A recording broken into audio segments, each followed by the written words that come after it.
A very cheerful good morning to my dear students. Today we will discuss about agricultural alternative marketing channels. देखो बेटे, आप सबने पढ़ा in a previous video कि agriculture marketing क्या है। वो सब processes basically between the harvesting and final sale of a product is known as agricultural marketing. अब हम बात करते हैं alternative marketing channel A ray of hope. देखो बेटे, हमारे पास मार्केटिंग के लिए अदर चैनल्स भी हैं जो कहीं ना कहीं हमारे लिए उम्मीद की किरण है। देखो बेटे, emerging alternatives of agricultural marketing are a ray of hope to the small and marginal farmers who have been suffers at the hand of middleman. देखो बेटे, हमारे पास ये उभरते हुए जो अल्टरनेटिव चैनल्स हैं जिनके थ्रू हम लोग मार्केटिंग कर सकते हैं, डायरेक्ट मार्केटिंग कर सकते हैं, कहीं ना कहीं छोटे और सीमांत किसानों के लिए एक उम्मीद है, एक उम्मीद की किरण है जिसके द्वारा वो अपने आप को मिडलमैन के एक्सप्लॉयटेशन से बचा सकते हैं। Direct sale by the farmer to consumers is one such channel. इसके द्वारा बेटे बेसिकली जो फार्मर्स हैं डायरेक्टली कंज्यूमर को सेल कर सकते हैं, जिसके लिए उन्हें मिडलमैन के एक्सप्लॉयटेशन से अपने आप को वो सुरक्षित कर पाएंगे। The states of Punjab, Haryana, Rajasthan launching their own channel. अपनी मंडी बिग बाजार स्टेट ऑफ आंध्र प्रदेश के अंदर शुरू किया गया बच्चों रायतू बाजार, एंड तमिलनाडु के अंदर है बच्चों उजावर सेंडीज। Direct sales contact with the farmer by national and multinational companies is another alternative channel of agricultural marketing. Directly बेटे जो फार्मर्स हैं अपनी प्रोडक्शन को क्या कर सकते हैं, मल्टीनेशनल कंपनीज पर, नेशनल लेवल पर अपने बेसिकली उनके लिए अगर हम बात करते हैं कि एग्रीकल्चरल मार्केटिंग के अलावा एक दूसरा विकल्प है जिसके द्वारा बेसिकली जो फार्मर्स हैं अपनी प्रोडक्शन को नेशनल लेवल पर और मल्टीनेशनल लेवल पर इजिली सेल कर सकते हैं। In fact, these companies are offering advance payment to the farmers to supply of farm products as predetermined rate। देखो बेटे, ये जो कंपनीज हैं कहीं ना कहीं फार्मर्स को एडवांस पेमेंट प्रोवाइड करती हैं उनकी प्रोडक्शन के लिए प्रीडेटरमाइंड रेट पर। पहले से ही मूल्य निर्धारित कर दिया जाता है, चाहे बेसिकली बाजार में मूल्य कम हो या ज़्यादा हो, उसी प्रीडेटरमाइंड रेट पर उनको पेमेंट कर दी जाती है। और कई बार बेटे ये जो कंपनीज हैं किसानों को एडवांस पेमेंट भी करती हैं। It is hope that this system of marketing grew in tandem with the growth of national and multinational retails. बेटे हम लोग इसके लिए उम्मीद करते हैं कि जो एग्रीकल्चरल जो मार्केटिंग सिस्टम है उसमें और अधिक क्या हो जाएगी, डेवलपमेंट हो जाएगी, कई गुना उसकी ग्रोथ हो जाएगी जब बेसिकली हमारे देश के अंदर राष्ट्रीय स्तर पर और अंतर्राष्ट्रीय स्तर पर और मल्टीनेशनल कंपनीज क्या करेंगी, रिटेलिंग में बिजनेस करेंगी। This would not help in expansion of market for the farm product. इसके कारण बेटे किसानों के लिए बेसिकली जो मार्केट रिस्क है वो भी कम हो जाएगा और साथ साथ बेटे इसके कारण ये कहीं ना कहीं केवल किसानों के लिए मार्केट के साइज को एक्सपेंड ही नहीं करेगा, बल्कि किसानों को जो प्राइस से रिलेटेड रिस्क है उससे भी जो स्मॉल और मार्जिनल होल्डर्स हैं उनको प्राइस रिलेटेड रिस्क से भी कवर किया जा सकता है। तो बेटे कहीं ना कहीं जो डायरेक्ट सेल है ये अल्टरनेटिव सोर्स है किसानों के लिए, ताकि वो मिडल मैन के एक्सप्लॉयटेशन से खुद को सेव कर सके। अब next topic that relates to agricultural diversification and market risk. देखो बेटे, agriculture diversification refers to the reallocation of some farm productive resources into new activities और क्रॉप रिड्यूसिंग मार्केट रिस्क। तो देखो बेटे बेसिकली एग्रीकल्चर डाइवर्सिफिकेशन क्या होता है, विविधीकरण। कृषि में विविधीकरण का अर्थ क्या है बेटे, कृषि के अंतर्गत जितने भी प्रोडक्टिव रिसोर्सेज हैं उनको रीएलोकेट करना और उसके अलावा क्रॉप फार्मिंग के अलावा अदर एक्टिविटीज में उन रिसोर्सेज को लगाना क्या कहलाता है, एग्रीकल्चरल डाइवर्सिफिकेशन। अब देखो बेटे जिसके कारण बेटे मार्केट रिस्क को भी कम किया जा सकता है। देखो बेटे तो जनरल सा रूल है कि एक ही पॉइंट ऑफ टाइम पर सभी प्रोडक्शन जो गुड्स हैं जिनका हम किसान प्रोडक्शन करते हैं उनकी कीमत एक ही पॉइंट ऑफ टाइम पर ना तो कम होती है और ना ही ज़्यादा होती है। तो बेटे बेसिकली मल्टी क्रॉपिंग के थ्रू किसान क्या कर सकता है, प्राइस से रिलेटेड रिस्क को रिड्यूस कर सकता है। देखो बेटे because price of all the crops may not drop at the same time if one crop fetches low revenue. अगर मान लो बेटे एक फसल का प्रोडक्शन करने से रिवेन्यू कम मिलेगा, देन द अदर में फैच हाई रिवेन्यू, तो दूसरी फर्म के प्रोडक्शन से रिवेन्यू क्या हो जाएगा, ज़्यादा हो जाएगा। इसके कारण बेटे डाइवर्सिफिकेशन कहीं ना कहीं किसानों की मदद करेगा कि वो अपनी इनकम को स्टेबलाइज कर सके और नो डाउट अपने आप को मार्केट रिस्क से बचा सके। तो बेटे diversification are of two type, दो तरह से डाइवर्सिफिकेशन होता है बच्चों। एक होता है डाइवर्सिफिकेशन ऑफ क्रॉप प्रोडक्शन, दूसरा होता है बच्चों हमारा diversification of production activity. Crop production का अर्थ यहाँ पर क्या है कि सिंगल क्रॉपिंग या स्पेशलाइज्ड क्रॉप का प्रोडक्शन ना करके मल्टी क्रॉपिंग करना। मल्टी क्रॉपिंग क्या होता है बच्चों, तरह तरह की फसलों को उगाना, क्या कहलाता है, diversification of crop production implies a production of diverse variety of crops rather than a one specialized crop।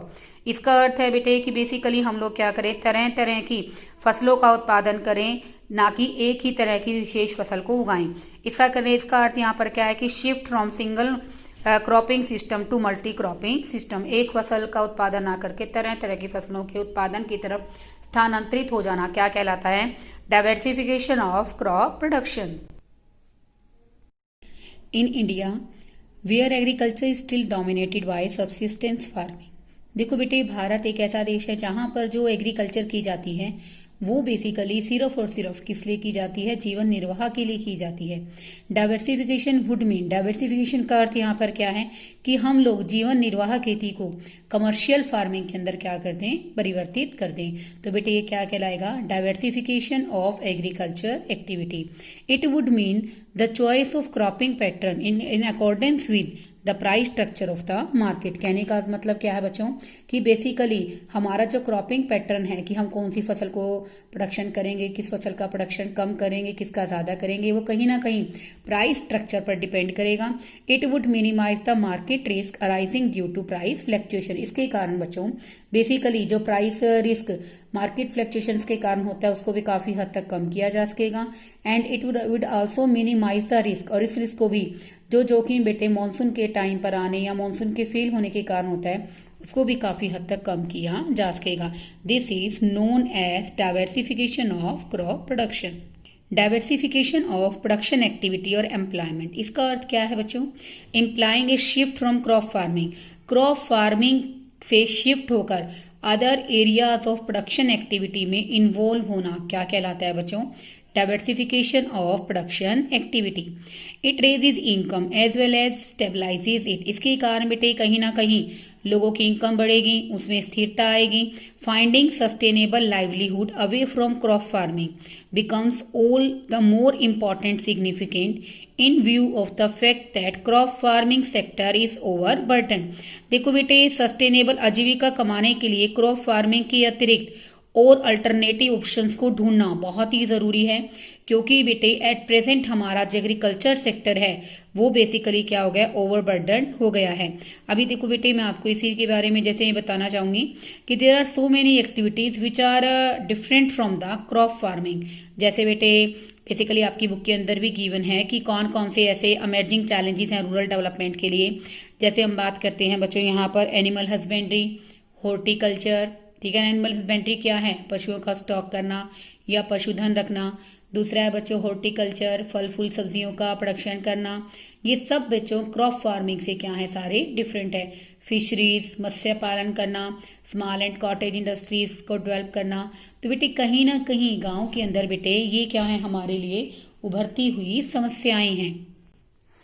The amazing challenge of rural development, employment outside the agriculture, कृषि के अतिरिक्त और रोजगार के साधन। देखो बेटे finding sustainable option livelihood is an important amazing challenge of rural development in India.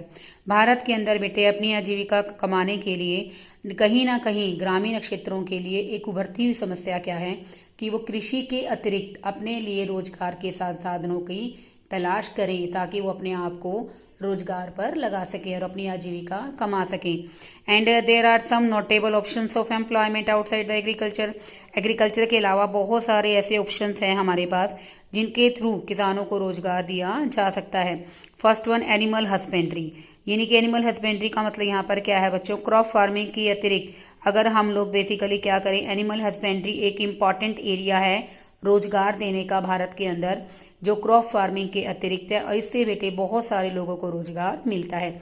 Animal husbandry का मतलब क्या है बच्चों, यहाँ पर बेसिकली पशुओं का स्टॉक करना, पशुधन मेंटेन करना। Animal husbandry is an important area of employment in India, different from crop farming. It is known as livestock farming. बेटे इसको लाइवस्टॉक फार्मिंग के नाम से भी जानते हैं। पोल्ट्री फार्म हो गए बेटा, कैटल हो गए, goats, sheeps are important component of livestock in India. Bharat के अंदर जो बेसिकली पशुधन है वो कौन से हैं बेटे, गाय, भैंस, ठीक है ना, मुर्गियां हो गई बेटे, शिप्स हो गई, बकरी हो गई। तो बेटे क्या है, इंपॉर्टेंट कंपोनेंट है। पोल्ट्री अकाउंट्स टू 42%, यहाँ पर कैटल कितना है 25% और गोट्स कितने 20% है बेटे, पूरे बेसिकली लाइव स्टॉक हमारे इंडिया के अंदर। In most areas live stock farming is combined with the crop farming by the rural families with a view to supplementing their income. देखो बेटे बहुत सारे एरियाज के अंदर गांव में क्या कर लिया जाता है, कृषि के साथ साथ लाइव स्टॉक फार्मिंग भी की जाती है, जिसके कारण इसका मेन मोटिव क्या है बच्चों, कि परिवार को अतिरिक्त इनकम का सोर्स अवेलेबल कराना है।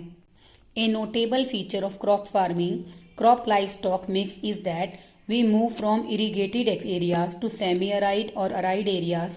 The significance of livestock farming tend to increase while that of crop farming tend to decrease. देखो बेटे सबसे इम्पॉर्टेंट फीचर क्या है बेटे, जब हम लोग बेसिकली क्या बात करते हैं कि हम लोग अर्ध सूखीय क्षेत्र से सूखीय क्षेत्र से की तरफ जाते हैं बेटे, तो वहाँ पर बेटे लाइव स्टॉक फार्मिंग की इम्पोर्टेंस बहुत ज़्यादा बढ़ जाती है कि, और बेटे और क्रॉप फार्मिंग की इम्पोर्टेंस क्या हो जाती है, कम हो जाती है।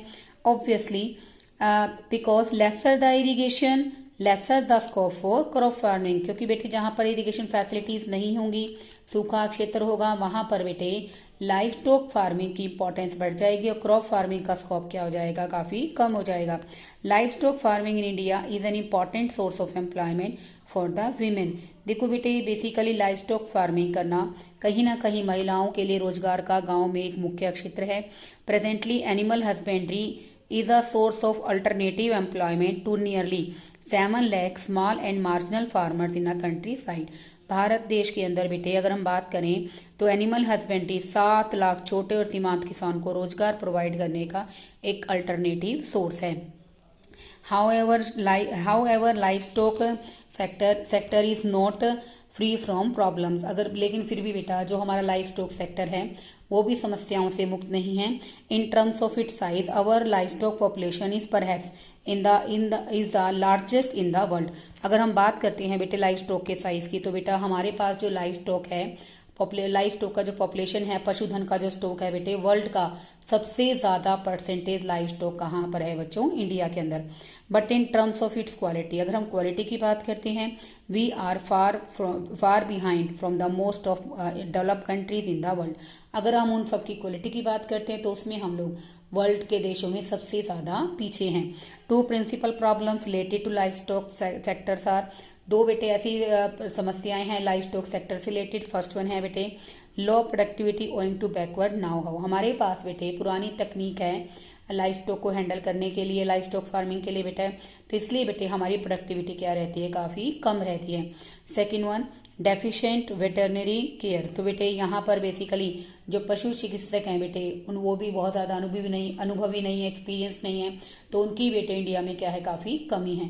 तो इसलिए बेटे ज़रूरत क्या है कि इन सभी समस्याओं को एड्रेस किया जाए, इनकी पहचान किया जाए और इन समस्याओं को दूर करने के उपाय किए जाएं।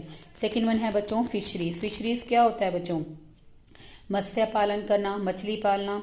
अब देखो बेटे केरला, महाराष्ट्र, गुजरात, तमिलनाडु प्रिंसिपल स्टेट्स हैं बेटे जहाँ पर बेटे ग्रामीण क्षेत्रों में लाइवलीहुड का इंपॉर्टेंट सोर्स क्या है बच्चों, fisheries.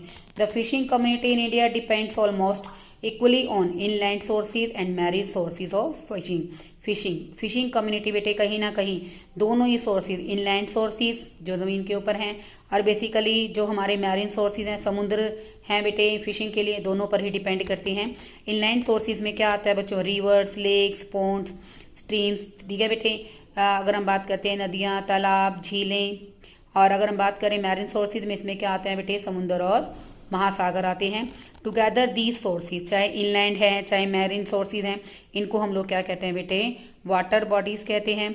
Which are regarded as provider by the fishing community, जो कहीं ना कहीं बेटे फिशिंग कम्युनिटी के लिए सब्सिस्टेंस का जीविका कमाने के लिए एक इम्पॉर्टेंट सोर्स है।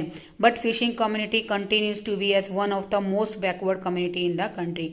लेकिन बेटे जो हमारी मत्स्य पालन कम्युनिटी है, समुदाय है बेटे, वो अगर हम बात करते हैं बेटे सबसे ज़्यादा बैकवर्ड कम्युनिटी है, सबसे ज़्यादा पिछड़ी जाती है हमारे देश के अंदर। Wide spread in depthness of fishing community makes fishing a vulnerable occupation.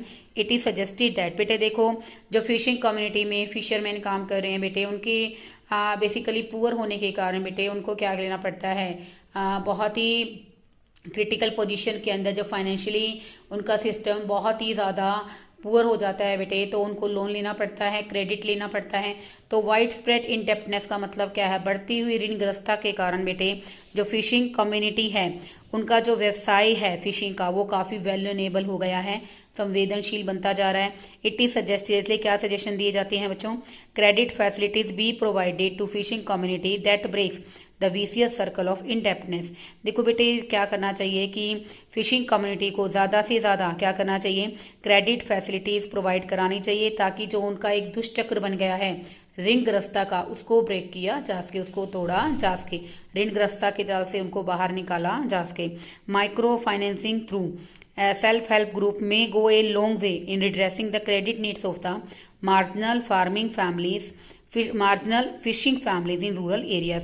गांव के अंदर बेटे जो माइक्रो फैमिली की थोड़ी बहुत जो फाइनेंस की रिक्वायरमेंट है उसको कंप्लीट करने के सेल्फ हेल्प ग्रुप को क्रेडिट नीड्स का पता लगाना चाहिए और फार्मर्स को बहुत ही कम रेट पर, बहुत ही उचित रेट पर और टाइमली उनको क्रेडिट अवेल कराना चाहिए, ताकि वो अपने कम्युनिटी, अपने बेसिकली फिशिंग का जो उनका बिजनेस है उनको हर तरह से डेवलप कर सकें।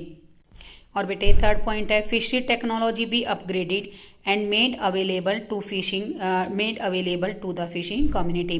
फिशरी टेक्नोलॉजी को अपग्रेड करना चाहिए, ठीक है ना, और फिशिंग कम्युनिटी को अपग्रेडेड टेक्नोलॉजी प्रोवाइड करनी चाहिए। तो नो डाउट बेटे वो अपने आप को फाइनेंशियली सिक्योर कर पाएंगे, क्योंकि बेटे फिशिंग टेक्नोलॉजी अगर इम्प्रूव होगी तो उनका नो डाउट वो इतना अर्न कर पाएंगे कि वो अपना गुजारा करने के साथ साथ उस बिजनेस के अंदर और भी ज़्यादा इन्वेस्टमेंट कर सके। थर्ड पॉइंट है स्टूडेंट हमारा हॉर्टिकल्चर। हॉर्टिकल्चर क्या होता है बच्चों, बागवानी करना। Horticulture is another important source of employment in rural areas. देखो बेटी ग्रामीण क्षेत्रों में बागवानी एक इंपॉर्टेंट अल्टरनेटिव सोर्स है। बेसिकली रूरल सेक्टर में सब्सिस्टेंस ओरिएंटेड है ये horticulture. It is more like diversification of crop production. ये बेटे क्रॉप प्रोडक्शन से काफ़ी डिफरेंट है, जिसके कारण बेटे गांव में रहने वाले लोगों को रोजगार मिलता है। हॉर्टिकल्चर क्रॉप्स में क्या आ गया, fruits, vegetables, flowers, beside several others. Horticulture crops के अंदर क्या आता है, फल, फूल, सब्जियां आती हैं। Over time there has been a substantial increase in area under horticulture. बेटे समय के अनुसार जो एरिया है, क्षेत्र है हॉर्टिकल्चर के अंदर, उसमें बहुत अधिक वृद्धि हुई है। Presently India is second largest producer of fruits and vegetables in the world. बेटे जो भारत है बेसिकली वेजिटेबल और फ्रूट्स के प्रोडक्शन में उसका दूसरा स्थान है। We are emerging as a leading producer of mangoes, bananas, coconuts, cashew nuts and variety of spices. बेटे हम लोग बेसिकली कैश्यू नट की बात करते हैं, चाहे मसालों की बात कर रहे हैं, चाहे कोकोनट की बात कर रहे हैं, बनाना की बात कर रहे हैं, मैंगो की बात कर रहे हैं, हम लोग भी बेटे एट प्रेजेंट उसके उभरते हुए प्रोड्यूसर बनते जा रहे हैं, यानी कि बहुत आगे उनके प्रोडक्शन में हमारा स्थान क्या है, काफी अग्रणीय है, आगे हैं हम लोग। High crop productivity led to golden revolution in horticulture farming during the year 1991-2012। बेटे it's is a notable point कि बेसिकली गोल्डन रेवोल्यूशन क्या है। गोल्डन रेवोल्यूशन का मतलब क्या कि हॉर्टिकल्चर फार्मिंग में जब बेसिकली 1991-2012 के अंदर प्रोडक्शन बहुत ज्यादा बढ़ गया था, तो उसको क्या कहा गया था बच्चों, golden revolution. Golden revolution related to horticulture, while white revolution related to milk, and basically green revolution that is related to agriculture. तो बेटे आप सबको इनके ईयर्स पता होने चाहिए और कौन सा रेवोल्यूशन किससे रिलेटेड है बच्चों, ये भी आपको पता होना चाहिए। जैसे मैं बता देती हूँ, green revolution relate to spurt in crop production in 1967-68, 25% production increase due to green revolution. Horticulture that relates to production increase in production of fruits, vegetables in 1991 and 2012. And white revolution is a white revolution का मतलब यहाँ पर क्या था बेटे कि basically milk cooperative societies के द्वारा गुजरात में 1966 के अंदर मिल्क का प्रोडक्शन बहुत ज़्यादा बढ़ गया था, 30% तक बढ़ गया था बेटे। तो हम 30 ईयर्स के बाद बहुत अधिक बढ़ गया था, तो जिसको हमने किसका नाम दिया, व्हाइट रेवोल्यूशन। जब आप ये वीडियो सुन चुके होंगे बेटे, उसके बाद आप तीनों ही रेवोल्यूशंस कब कब आए और इनका क्या क्या मोटिव था उसको कमेंट सेक्शन में रिस्पॉन्स करेंगे। ओके, आगे देखो बेटे, horticulture is emerging as an important source of sustainable living in rural areas. बेटे हॉर्टिकल्चर हमारे सामने एक इंपॉर्टेंट सोर्स के रूप में उभर के आ रहा है रूरल सेक्टर के लिए। There has been a significant rise in income level of the family farming families engage in horticulture production. इसके कारण बेटे नो डाउट जो फार्मिंग फैमिलीज हैं उनकी इनकम बहुत ज़्यादा बढ़ जाती है। Shifting to horticulture farming has reduced economic vulnerability of small and marginal farmers. देखो बेटे हम लोग हॉर्टिकल्चर की तरफ बेसिकली क्या हो रहे हैं, शिफ्ट हो रहे हैं, तो इसके कारण इकोनॉमिकली जो हमारे स्मॉल और मार्जिनल फार्मर्स हैं वो बेसिकली क्या हो गए हैं, काफ़ी इकोनॉमिकली स्टेबल हो गए हैं। This has opened up new avenues of employment for the women folk in our rural areas। इसके कारण बेटे महिलाओं के लिए भी रोजगार के अवसर बहुत ज़्यादा बढ़ गए हैं। Significant it is to note that nearly 20% of rural employment is generated by horticulture and related production activity. अगर हम बात करते हैं बेटे 20% जो एम्प्लॉयमेंट है ग्रामीण क्षेत्रों में हॉर्टिकल्चर से ही मिलता है। However it is an alarming fact that bulk of the acre under horticulture expanded at a cost of acre under pulses. देखो बेटे ये भी कहीं ना कहीं हमारे लिए एक चेतावनी है कि हमारे देश के अंदर हॉर्टिकल्चर के अंदर जो एरिया बढ़ा है उसकी कॉस्ट पल्सिस सेक्टर को, पल्सिस के जो एरिया है उसके रिड्यूस के रूप में चुकानी पड़ रही है। क्योंकि बेटे नो डाउट आप सबको पता है कि जो दालें हैं विटामिन का अच्छा सोर्स हैं, प्रोटीन का अच्छा सोर्स हैं। अगर हम लोग हॉर्टिकल्चर के अंदर एरिया ज़्यादा इंक्रीज कर देते हैं तो नो डाउट पल्सिस के अंदर एरिया ऑलरेडी क्या हो जाएगा, कम हो जाएगा, causing a severe shortfall in supplies of pulses and a cut in their consumption owing to high prices, which are an important source of protein for the bulk of household in India relying on vegetarian diet। कहीं ना कहीं बेटे अगर मान लो pulses की supply short हो जाएगी तो वो इसके प्राइसेस बहुत ज़्यादा बढ़ जाएंगे। आज जब प्राइस बहुत ज़्यादा बढ़ जाएंगे तो बेटे बेसिकली अगर हम बात करते हैं कि जो हमारी दालें हैं प्रोटीन का बहुत अच्छा सोर्स है और बेसिकली इंडिया के अंदर मोस्टली जो वेजिटेरियन डाइट पर भरोसा करते हैं लोग, वेजिटेरियन डाइट के भरोसे हैं, वो दाल को अपने फूड के अंदर शामिल करना बहुत ज़रूरी समझते हैं। लेकिन बेटे दालों के अंतर्गत अगर एरिया कम हो जाएगा तो प्रोडक्शन कम तो नो डाउट लोगों को बेसिकली दालों का कंजम्पशन कम करना पड़ेगा। And student this is the last point of this topic, cottage and small industries, यानी कि लघु और कुटीर उद्योग जो घरेलू उद्योग हैं। Cottage and house hold industry has been a traditional source of non farm production activity in rural areas. देखो बेटे कुटीर और जो घरेलू उद्योग हैं कहीं ना कहीं नॉन फार्म प्रोडक्शन की एक्टिविटी के रूप में घरेलू क्षेत्रों में या फिर हमारे ग्रामीण क्षेत्रों में प्रोडक्टिविटी का एक इम्पॉर्टेंट सोर्स है। इसके कारण भी बेटे बहुत सारे किसानों को रोजगार मिलता है। Traditionally this industry has been dominating by the activities. बेटे परंपरागत रूप से इन उद्योगों के द्वारा स्पिनिंग, बुनाई, रंगाई, कताई जैसी एक्टिविटीज की जाती थी। However with the growth of urban textile industry these activities have been hit a hard in a rural areas. Textile industries हैं बेटे, टेक्सटाइल इंडस्ट्रीज का मतलब क्या है बेटे, जो कपड़ा उद्योग है बेटे उनकी डेवलपमेंट होने के कारण बेटे ग्रामीण क्षेत्रों में इन उद्योगों को बहुत बड़ा धक्का लगा है। क्योंकि बेटे ग्रामीण क्षेत्रों में प्रोडक्शन स्मॉल लेवल पर होता है जिनकी कॉस्ट ज़्यादा आएगी, लेकिन बेटे शहरों के अंदर बेटे प्रोडक्शन लार्ज लेवल पर होता है तो नो डाउट बेटे उनकी प्रोडक्शन कॉस्ट क्या आएगी, कम आएगी, जिसके कारण बेटे ग्रामीण क्षेत्रों में जो basically spinning, weaving, dyeing, bleaching जैसी जो ट्रेडिशनल एक्टिविटीज की जाती थी उनको बहुत अधिक नुकसान हुआ है। During the recent past some new house hold activities like soap manufacturing, doll making, mushroom cultivation and beekeeping have emerged as important alternative source of income generation. बेटे कुछ समय पहले बेटे जो हमारे हाउस होल्ड एक्टिविटीज करते थे, घरेलू क्रियाएं होती थी जिसमें साबुन बनाना, डोल्स बनाना, मशरूम की खेती करना और बी कीपिंग करना शामिल था। बेटे ये भी alternative source of income generation है। इनकम जनरेट करने के बहुत सारे वैकल्पिक तरीके थे। In many rural areas house hold activities are being promoted by women groups. देखो बेटे ग्रामीण क्षेत्रों में जो हाउस होल्ड एक्टिविटीज हैं महिलाओं के द्वारा उनको प्रोत्साहित किया जा रहा है। And focusing on income generation, जिससे वो इनकम जनरेट कर सकें through employment of women in productive activities at the house hold level, ताकि महिलाओं को भी घरों में रहकर ही घरेलू स्तर पर ही प्रोडक्टिव एक्टिविटीज करके उनको रोजगार दिया जा सके। देखो बेटे यहाँ पर आपको एक एग्जांपल दे रखा है तनवा। तनवा क्या है बेटे? तमिलनाडु वीमेन इन एग्रीकल्चर एक प्रोजेक्ट था बेटे, जिसके अंदर वीमेन्स को टेक्निकल एजुकेशन प्रोवाइड की गई थी ताकि वो अपनी इनकम को जनरेट कर सकें, प्रोडक्टिविटी को बढ़ाया सकें। तो बेटे यहाँ पर जो वीमेन है उन्होंने वीमेन्स ग्रुप बनाए, सेल्फ हेल्प ग्रुप के द्वारा प्रोडक्शन कैपेसिटी को इंक्रीज करके अपने लिए इनकम जनरेशन को सिलेक्ट, इसके थ्रू बेसिकली टेक्निकल नॉलेज से वो अपनी इनकम को जनरेट कर सकती थी, अपने प्रोडक्टिव लेवल को बहुत अधिक बढ़ा सकती थी। तो कहीं ना कहीं बेटे जो तनवा है एक ऐसा प्रोजेक्ट है जो वीमेन को डिफरेंट टाइप ऑफ टेक्नोलॉजी के बारे में बताता है ताकि उनके रोजगार के अवसर बढ़ सकें, हायर लेवल ऑफ प्रोडक्टिविटी को ऑन करके अच्छी इनकम को वो जनरेट कर सकें। बेटे ये जो ग्रुप्स हैं बेटे वीमेन ग्रुप्स हैं, सेल्फ हेल्प ग्रुप के रूप में काम करते हैं और कहीं ना कहीं स्मॉल और कॉटेज इंडस्ट्रीज को प्रमोट करते हैं। तो देखो बेटे ये इतनी सारी एक्टिविटीज़ हैं कहीं ना कहीं जो क्या करती हैं, हमारे देश में एग्रीकल्चर के अतिरिक्त रोजगार प्रोवाइड करने का काम करती हैं। बेटे बहुत ईजी टॉपिक है और मेरे ख्याल से अगर आप सुनते भी ध्यान से then you can understand about the topic. Okay, thank you students.